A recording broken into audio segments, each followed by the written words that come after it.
Fils et filles du bon Dieu, Molo Samba de grâce et de bénédiction en tout un chacun de vous pour ce mardi de la 4e semaine du temps de carême, le mardi une fois de plus de l'état, où le Seigneur continue à nous procurer des joies, des grâces en abondance parce que nous allons pas à pas vers la réalisation de son projet où Dieu en Jésus-Christ va ressusciter pour restaurer nos vies, fils et filles du bon Dieu, à nous de recevoir cette grâce une fois de plus en ce matin, fils et filles du bon Dieu.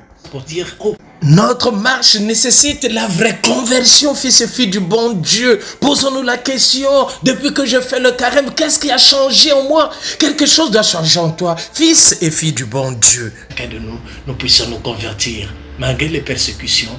Mais il y a la joie lorsque on se retrouve devant un groupe de jeunes qui disent « Oh, merci mon Père pour tout ce que vous faites. » Et vous m'encouragez pour continuer à vous donner la nourriture spirituelle. Fils et filles du bon Dieu, aujourd'hui, on nous parlera de l'eau vivifiante, l'eau qui donne la vie. Oui, depuis toujours, l'homme connaît et exploite les vertus curatives de l'eau.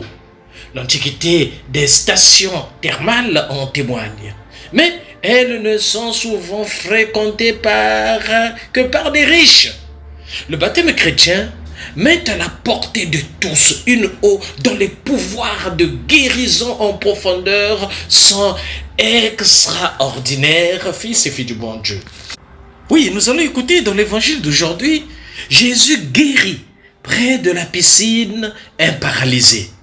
C'est le thème de l'eau vive, l'eau qui vit et donne la vie. Oui, écoutons aussi, fils et filles du bon Dieu, cette révélation dans la vision du prophète Ézéchiel. Ézéchiel, chapitre 47, versets 1 à 9, puis 12. Oui, l'eau qui assainit et rend fertile. En exil, dans un pays où les crues des fleuves sont fréquentes, autant pour moi, le prophète se représente le Jourdain sur son modèle. Un mince filet d'eau grossit et devient un fleuve qui assainit la mer et rend la terre fertile. Le pouvoir de cette eau lui vient de sa source, le temple où réside le Seigneur. Oui, au cours d'une vision reçue du Seigneur, voici, sous le seuil du temple, de l'eau jaillissait. Oui, il ne faut pas prendre tous les détails au sens matériel. Ce sont des images symboliques. Dieu annonce ici les temps merveilleux. Dieu annonce aujourd'hui les temps merveilleux pour toi, pour moi, pour chacun de nous. Oui, du temple sort une source qui grossit jusqu'à devenir un fleuve abondant. Oui, à la distance des 1000 coudées, le ruisseau atteint les chevilles du prophète. À 2000, l'eau monte aux genoux. Et rapidement, c'est un torrent intraversable abondance. Oui, c'est cette abondance de grâce que Dieu veut combler chacun de nous en ce jour. Dieu ne retient pas ses dons. Il les répand à provision en abondance, en poutoulou de grâce en tout un chacun de nous, fils et filles du bon Dieu. Oui. Je me sers de cette image concrète du fleuve qui grossit pour évoquer des grâces qui chaque jour déferlent sur l'humanité, sur moi, sur chacun de nous. Oui, sans cesse, Dieu déverse l'abondance de sa vie en moi, de sa vie en nous, à condition que nous soyons disponibles et disposés pour recevoir cette grâce extraordinaire. Oui, souvent le Seigneur nous comble des grâces, à nous de recevoir cette grâce. Essayons de voir ce fleuve de grâce, cette multitude, cette pluie de bénédictions en chacun de nous. Reçoit cette bénédiction en ce jour, fils et filles du bon Dieu. L'évangile de ce matin, Jean le chapitre 5, les 16 premiers versets. Jésus, source de guérison et de purification. Oui, pour recevoir la grâce de la guérison, pour recevoir la grâce de la purification, allons vers Jésus. Jésus t'attend, Jésus m'attend. Oui, Jésus pénètre dans un établissement thermal où la multitude des malades se presse dans une atmosphère de cours des miracles. Oui, et il n'en guérit qu'un. Précisément, celui qui de lui-même est incapable de faire un pas vers le salut et qui en a conscience. Oui, la venue de Jésus rend inutile la source miraculeuse. Désormais, c'est lui seul qui sauve, c'est lui seul qui guérit, c'est lui seul qui délivre. Oui, vivre le symbole de la vie, le baptême. Et pendant les dernières semaines du carême, de ce carême 2023, l'Église nous propose des lectures tirées de l'Évangile selon Saint Jean. Oui, c'est la dernière préparation des catéchumènes qui vont recevoir le baptême à Pâques.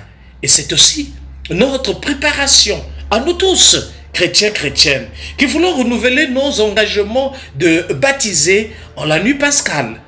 Laissons-nous prendre par le symbole de l'eau pour notre propre purification. Oui, il y avait là un homme qui était infirme depuis 38 ans.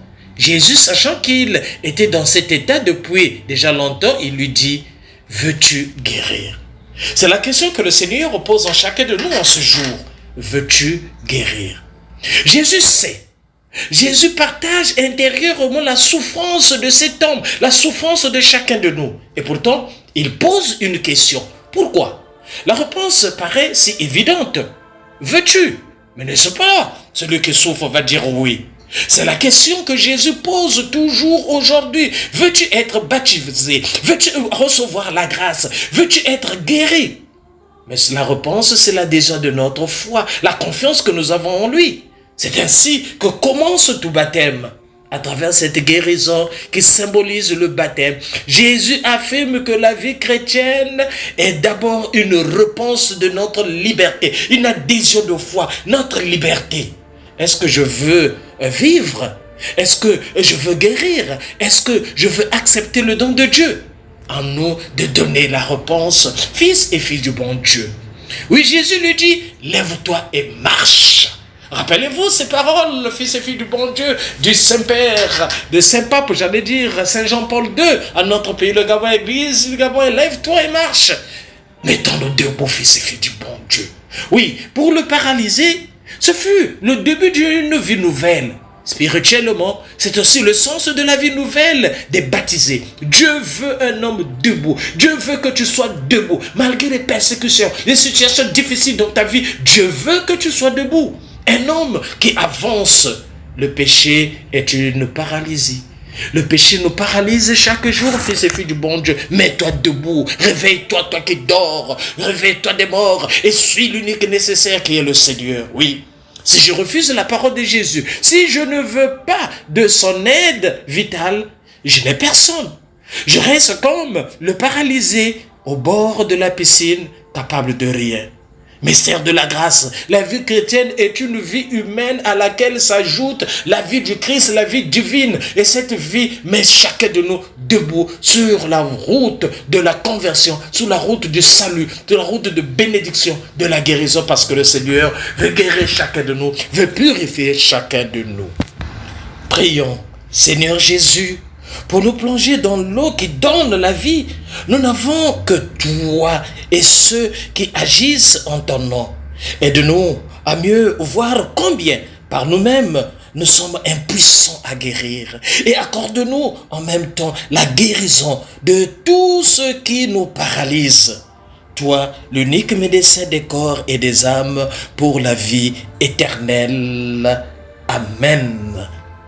Aimons, nous vivons et préparons notre ciel en faisant le bien sur la terre. C'était le Père Paul Jess Tounou depuis la paroisse Saint-Michel de Kembo, Monsieur Saint-Michel de la Gloire. Et là, nous sommes dans l'archidiocèse de Libreville. C'est au Gabon, fils et filles du bon Dieu. Que la grâce de Dieu demeure en vous. Je vous souhaite une sainte semaine. Et n'oublions pas, Kipé, Yayo, et Tokos de la semaine à tout un chacun de nous. Marchons dans la joie vers Pâques, fils et filles du bon Dieu.